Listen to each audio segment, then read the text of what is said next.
অবশেষে এবারের ঈদে শাকিব খানের মুভি প্রিন্স দেখে নিলাম। আর এই মুভিটি দেরিতে দেখার কারণ শাকিব খানের এই মুভিটি নিয়ে অনেক সমস্যা হয়েছিল, অনেক কাবজাব হয়েছিল, তো সেগুলো নিয়ে অন্য একদিন আলোচনা করা যাবে। আজকে এই মুভিটি আমার কাছে কেমন লেগেছে, এটা যখন আমি সিনেমা হলে আমার বন্ধুদের সাথে দেখেছিলাম তখন কেমন এক্সপিরিয়েন্স ছিল সেই সম্পর্কে বিভিন্ন আলোচনা আপনাদের সামনে তুলে ধরবো। তবে শুরুতে একটা সরি বলে নিচ্ছি, কালকে অনেক চিল্লাচিল্লির কারণে আমার গলাটা অনেকটাই ডেবে গিয়েছে। তো প্রথমে যে কথাটা সেটা হচ্ছে শাকিব খানের এই মুভিটির গল্প তুলে ধরা হয়েছে 80s অথবা 90s এর একটা গ্যাংস্টারের লাইফের উপরে। সে কিভাবে একজন মধ্যবিত্ত পরিবারের সন্তান থেকে একজন বড় গ্যাংস্টার হয়ে উঠলো, তার বিভিন্ন আপস এবং ডাউন এবং তার এক সময়কার ডাউনফল, এগুলো যেন এই প্রিন্সের গল্পে তুলে ধরা হয়েছে। এর চাইতে বেশি কিছু জানতে হলে অবশ্যই আপনাকে এই মুভিটা সিনেমা হল বা সিনেপ্লেক্সে গিয়ে দেখতে হবে। এখন যদি আমি বলি এই মুভিটার মিক্স রিভিউ কেন হচ্ছে, কিছু পজিটিভ এবং কিছু নেগেটিভ দিক আমি আপনাদের সামনে তুলে ধরবো। শুরুতেই বলে নেই শাকিব খান, তার যে স্ক্রিন প্রেজেন্স,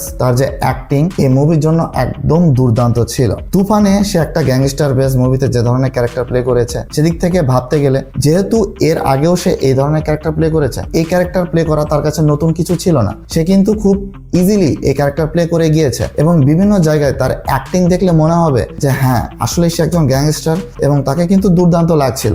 দর্শকের মনে সেই আগ্রহটা বিল্ড আপ হচ্ছিল যখন মুভির আমি 20 থেকে 30 মিনিট দেখেছিলাম। এবার যদি আসি আমি বাকি ক্যারেক্টারের কথায়, বাকি ক্যারেক্টারগুলির মধ্যে আমার কাছে ভালো লেগেছে পিয়ান সরকারের যে ক্যারেক্টারটি ছিল এবং তার হাজব্যান্ডের ক্যারেক্টারটি ছিল যেটা লোকনাথ দে প্লে করেছে। তারা দুজন কিন্তু এই মুভির অর্ধেক অর্ধেক করে ভাগ করে নিয়ে যেন সাকিবের ক্যারেক্টারের সাথে সুন্দরভাবে কানেক্ট করেছে। আর একটা অভিনয় যেটা হচ্ছে ভিলেনের ক্যারেক্টার দিব্যেন্দু ভট্টাচার্য, তার ক্যারেক্টার, তার অভিনয় সবকিছু দেখে মনে হচ্ছিল যে আসলে সে একজন গুণী অভিনেতা। আফগানি পাঠান নামে তার এই ক্যারেক্টার নিয়ে তেমন কোনো কথা হবে না বস, কেননা সে দুর্দান্ত অভিনয় করেছে এবং স্ক্রিনে যে সময়গুলো সে ছিল একটা দবদবা কিন্তু ক্রিয়েট হয়েছিল, তার বিল্ড আপ কিন্তু আমার কাছে ভালো লেগেছে। এবার আসি পরের পজিটিভ দিক, সেটা হচ্ছে বিজিএম। এই মুভিতে অনেক সিন ছিল যেগুলো দেখলে মনে হবে মানে সাউন্ড ছাড়া যদি আমি শুনি সেটা একেবারেই নেওয়া যায় না, তবে বিজিএম এর কারণে সেই সিনটাও যেন খুব সুন্দরভাবে মনে গেঁথে গিয়েছে। গল্প প্রথম দিকে আমার কাছে কিছুটা ভালো লেগেছে, তো সেদিক থেকে এটাকেও আমি একটু প্লাস পয়েন্টের মধ্যে রাখছি।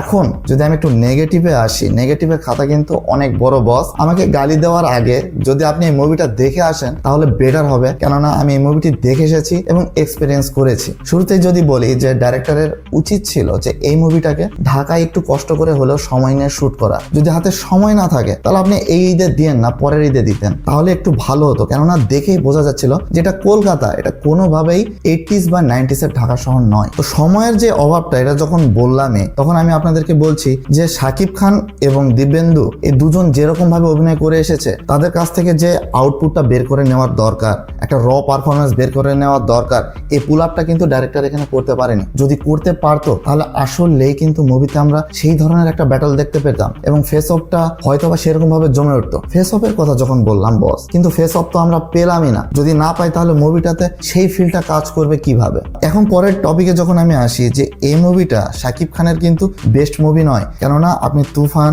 বরবাদ, তাণ্ডব এই মুভিগুলো দেখে আসার পরে এই মুভির সাথে সেটা ম্যাচিং করতে পারবেন না। তো সেদিক থেকে এইগুলো একটু যদি যত্ন সহকারে কাজ করা যেত, আমার পক্ষে মনে হয় এই মুভিটার কিন্তু একটা সুন্দর আউটপুট আমরা পেতে পারতাম। পরের কথায় যদি আমি আসি, যে এই মুভিটার যে গল্প যেভাবে সামনের দিকে এগিয়ে যায়, একটা মোটিভ, একটা লক্ষ্য, একটা উদ্দেশ্য কিন্তু প্রয়োজন। প্রত্যেকটা গ্যাংস্টার বেস মুভিতে কিন্তু এটা দেখানো হয়। এই ধরনের উদ্দেশ্য এই পুরো মুভিতে মিসিং ছিল। নায়ক কিসের জন্য লড়াই করছে? শুধুমাত্র আধিপত্যর জন্য।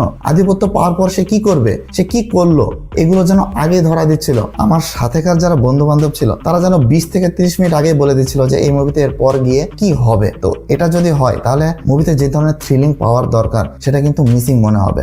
এরপরে আসে আমি হচ্ছে গান ফাইটের বিষয়ে। এই মুভিতে অনেক গান ফাইট রয়েছে, তুফান, বরবাদের মতো এখানেও কিন্তু মেশিন গানের ব্যবহার রয়েছে। তবে প্রত্যেক মুভিতে যদি মেশিন গান এবং গান ফাইট দেখানো হয় তাহলে হ্যান্ড টু হ্যান্ড কম্ব্যাট কোন মুভিতে আমরা দেখতে পাবো? তো আমরা শাকিব খানকে কবে হ্যান্ড টু হ্যান্ড পিওর কম্ব্যাটে দেখতে পাবো? তাণ্ডবে আমার ভালো লেগেছিল জেলখানার যে অ্যাকশন সিকোয়েন্সটা, ওটা আমার কাছে খুবই দারুণ লেগেছিল। এই মুভিতে সেটা মিসিং ছিল, শুধুমাত্র গান ফাইট দিয়ে ভরা এবং সেটাও আপ টু দা মার্ক আমার কাছে মনে হয়নি। তবে তবে এখানে ভিএফএক্স এর কিছু কাজে তারা উন্নতি করেছে, সেটা ব্লাস্টিং বলেন বা মেশিন গানের যে ফুটোটা তারা ক্রিয়েট করেছে, এগুলো খুব ভালো করেছে পরবর্তীতে। তবে অনেক জায়গায় কিন্তু এখনো ভিএফএক্স বলেন বা এই জিনিসগুলো কিন্তু তারা ডেভেলপ করেনি, কেননা এই যুগে এসে 15 থেকে 20 কোটি বাজেটের মুভিতে যদি আপনারা পিছনে প্রজেক্টর লাগিয়ে সামনে নায়ক এবং নায়িকাকে গাড়িতে এবং মোটরসাইকেলে চড়িয়ে বসিয়ে আপনারা শুটিং করিয়ে নেন, বিষয়টা কিন্তু দেখতে কোনোভাবেই মানে ভালোই লাগবে না। 2026 সাল বস, 10 বছর 12 বছর আগে হয়তো এটা আমরা মেনে নিতাম, কিন্তু এই জিনিসটা কোনোভাবে মানা যাচ্ছিল না। ইভেন নাটকেও কিন্তু আমরা দেখি যে কখনোই এই ধরনের প্রজেক্টর ইউজ করা হয় না, তারা রিয়েল লোকেশনে গিয়ে শুট করে আসে। তাহলে আপনারা এত টাকা 15 থেকে 20 কোটি টাকা এটা কোথায় খরচ করলেন? আর সত্যি যদি এই মুভিটি এত কোটি টাকা বাজেটে নির্মাণ করা হয়ে থাকে, আমার মনে হয় না যে এটা ফুলভাবে রিকভারি তারা করতে পারবে। কেননা আমরা যেই সময়ে সিনেমা হলে গিয়েছিলাম 9টা থেকে 12টা শো, একটা সিঙ্গেল স্ক্রিন, সেখানে আমরা বন্ধু বান্ধব আর বাকি 2-4 জন লোক ছাড়া তেমন কেউই ছিল না। বলতে গেলে 15 থেকে 20% অকুপেন্সি। সিঙ্গেল স্ক্রিন বাদে মাল্টিপ্লেক্স বা সিনেপ্লেক্সের যে হিসাব, সেখানে টেকনিক্যাল ইস্যুর কারণে আপনারা তো শুরুর দিকে মুভি জমা দিতে পারেননি। তো এটার ইফেক্ট কিন্তু অবশ্যই মুভির বক্স অফিসে এসে পড়বে এবং এই মুভিটার জন্য একটা কিন্তু বাজে একটা ইফেক্ট আমরা দেখতে পাচ্ছি সামনের দিকে। আর একটা যেটা বিষয় সেটা হচ্ছে নায়িকাদের যে বিষয়, তাসনিয়া ফারিনকে আমার কাছে মনে হয়েছে এই মুভিতে কোনোভাবে প্রয়োজন যেটুকু প্রয়োজন ছিল হয়তো বা সেকেন্ড পার্টে সেটা আমরা দেখতে পারবো। একটা বিষয় যে তার কাটা কেটে শাকিব খানের একবার এপার আসা একবার ওই পার চলে যাওয়া, এই বিষয়টা একেবারে মিস্টিরিয়াস ছিল। হয়তো বা সেকেন্ড পার্ট তারা যদি নির্মাণ করে আমরা দেখতে পাবো। তাসনিয়া ফারিনকে মূলত বলতে গেলে এই মুভিতে না রাখলেও খুব একটা ইফেক্ট পড়তো না। জ্যোতির্ময়ীর কুণ্ডুর যে বিষয়টা, হ্যাঁ আপনি একটা গ্যাংস্টার বেস ড্রামা মুভিতে নায়িকার উপস্থিতি রাখেন, একটা প্রেমের গল্প রাখেন, কিন্তু এত বেশি করে রাখবেন না যে জিনিসটা বোরিং লেগে যায়। বলতে গেলে নায়িকাদের ডিপার্টমেন্টের এই বিষয়টা আমার কাছে খুবই খটকা লেগেছে, কেননা তাসনিয়া ফারিনের একটা বিষয় আমার কাছে খুবই অ্যানোয়িং লেগেছে যে হঠাৎ করে আসছে, আধা ঘন্টার জন্য আবার স্ক্রিন থেকে গায়েব, আধা ঘন্টা পরে আবার আসতেছে, কেন যাচ্ছে, এই বিষয়টা আমার কাছে একেবারেই মানে বেমানান লেগেছে, ভালো লাগছিল না এই বিষয়টা দেখতে। লাস্ট একটা কথা আমি আপনাদেরকে বলবো বস, 2026 সালে এসেছি আমরা, এবং এই সময় যদি দেখা যায় যে নায়ক একাই 2 হাতে বন্দুক নিয়ে অথবা মেশিন গান নিয়ে সবাইকে গুলি করছে, বাট ভিলেনদের সবাই দাঁড়িয়ে রয়েছে রাইফেল হাতে, AK-47 হাতে, পিস্তল হাতে, কিন্তু তারা গুলি করছে না, তারা ওয়েট করছে কখন নায়ক আমাদেরকে মারবে। হ্যান্ড টু হ্যান্ড কম্ব্যাট তো রাখেনি, এখন গোলাগুলির এই বিষয়টাতেও যদি এরকম দেখা যায় তাহলে কিন্তু 2026 সালে মেনে নেওয়া যায় না। তো সব মিলিয়ে কিন্তু মিক্সিং রিভিউ পাওয়ার মূলত কারণগুলো হচ্ছে এটাই, যারা শাকিব খান রয়েছে, শাকিব খানের নিজস্ব ফ্যান বেস রয়েছে, তারাও দেখে সেই তৃপ্তিটা কিন্তু আসবে না যেটা শাকিব খানকে আমরা বিগত মুভিগুলোতে দেখে এসেছি। তো অবভিয়াসলি আমি যদি এই মুভিকে আমার মন মতো ভাবে যদি বলি, আমার কাছে মনে হচ্ছে যে আমি একটা 50-50 মুভি অগোছালো ভাবে সময়ের অভাবে যেন নির্মাণ করা একটা কন্টেন্ট দেখে এসেছি এরকম মনে হচ্ছে। এখন নেক্সট ডে যখন শাকিব খানের রকস্টার আসবে, এটা কিন্তু ভিন্ন মাত্রার গল্প।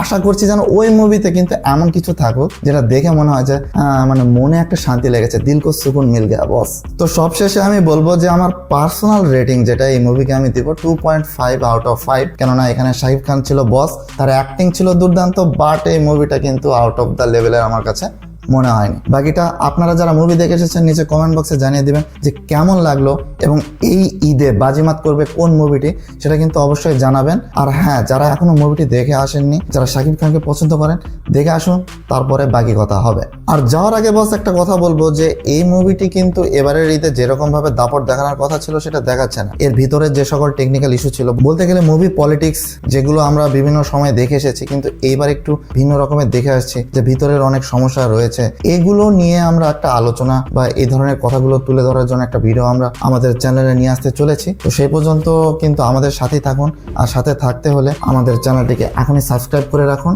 আর আজকের ভিডিওটি ভালো লাগলে লাইক শেয়ার করে সাথেই থাকবেন। গুড বাই বস।